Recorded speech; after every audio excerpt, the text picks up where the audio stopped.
பெருந்தலைவர் காமராஜர் ஒருமுறை பாரத பிரதமர் நேரு அவர்களை நேரில் சந்திக்க சென்றிருந்தார். அப்பொழுது நேரு அவர்கள் மிகுந்த குழப்பத்துடன் ஆழ்ந்த சிந்தனையில் இருந்தார். அவரிடம் சென்று பெருந்தலைவர், ஏன் இவ்வளவு பதட்டத்தில் உள்ளீர்கள், என்ன பிரச்சனை என்று கேட்க, அதற்கு பிரதமர் நேரு கூறினார், நமது நாட்டு இராணுவத்தில் ஆயுத பற்றாக்குறையை நிவர்த்தி செய்யும் பொருட்டு அமெரிக்காவில் ஆயுதங்கள் வாங்க முடிவெடுக்கப்பட்டது. ஆனால் அதற்கு அமெரிக்க அரசாங்கம் பல நிபந்தனைகளை விதிக்கின்றது. அதற்கு ஒத்துக்கொண்டு ஆயுதங்கள் வாங்குவது என்பது சற்று சிரமமான காரியமாக உள்ளது. அதனால் தான் என்ன செய்வது என்று தெரியாமல் மிகுந்த குழப்பத்தில் உள்ளேன் என்றார்.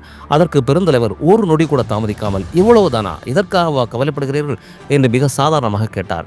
இதை பார்த்த பிரதமர் நேருவுக்கு பெரும் ஆச்சரியம் ஏற்பட்டு அவர் பெருந்தலைவரிடம், என்ன எவ்வளவு பெரிய பிரச்சனையை மிக சாதாரணமாக சொல்லிவிட்டீர்கள், இதை சரி செய்ய உங்களிடம் தீர்வு இருக்கிறதா என்று கேட்டார்.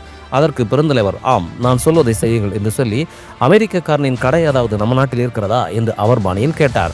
அதற்கு நேருவோ புரியவில்லையே என்று சொல்ல, பெருந்தலைவர், அதாவது அமெரிக்காக்காரன் நம்ம நாட்டில் ஏதாவது வணிக நிறுவனங்கள் நடத்துகிறானா என்று கேட்டார். அதற்கு நேரு சொன்னார், அமெரிக்காவின் வங்கிகள் நமது நாட்டில் செயல்படுகின்றன என்றார். அதற்கு பெருந்தலைவர், அவ்வளவுதான், பிரச்சனை முடிந்தது. முதலில் அவனது வங்கிகள் அனைத்தையும் காலி செய்து அவன் நாட்டிற்கு திரும்பி போக சொல்லுங்கள். நமது நாட்டிற்கு உதவாதவனின் வங்கி நமது நாட்டில் ஏன் இயங்க வேண்டும், உடனே காலி செய்ய சொல்லி உத்தரவிடுங்கள் என்று சொன்னார். இதை கேட்டதும் பிரதமர் நேரு பெரும் ஆச்சரியத்தில் மூழ்கி போனார்.